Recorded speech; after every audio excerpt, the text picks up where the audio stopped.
All right, so here we're taking two good things, we're combining them: absolute value and inequalities. So we just did inequalities. Remember what we have to do. We have to split it up into its two different versions. We've got the positive version, x is less than positive 4, and the negative version. But with inequalities, remember what you have to do with inequalities. Every time you multiply by a negative, you got to flip the sign. So instead of x being less than negative 4, we're going to have that x is bigger than negative 4. And so let's think about what that's saying. Let's kind of look at it on a number line. So if this was negative 4 on the number line and this was 4 on the number line, see how we're looking at in between these two values.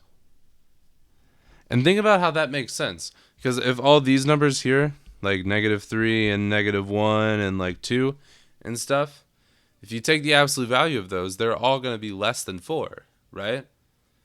Because if something is like, negative 3, like just a little bigger than negative 4, you're going to take the absolute value of it, it's going to become positive, and it's going to be less than positive 4. But if you took something like negative 5 or negative 6, or positive 5 or positive 6 for that matter, you take the absolute value of that, well, it's going to be bigger than 4.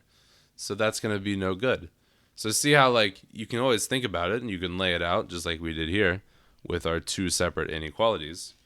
But often what ends up happening is if it's less than 4, you need it to like be in between these two values. And if you want it to be greater than 4, you need it to be outside of those two values.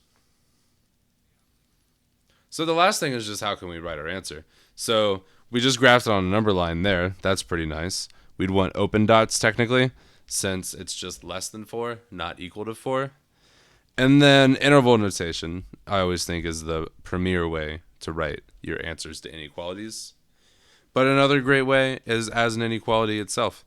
So you go from negative 4 is less than x, which is less than 4. And that shows in the same way that x has to be in between negative 4 and 4.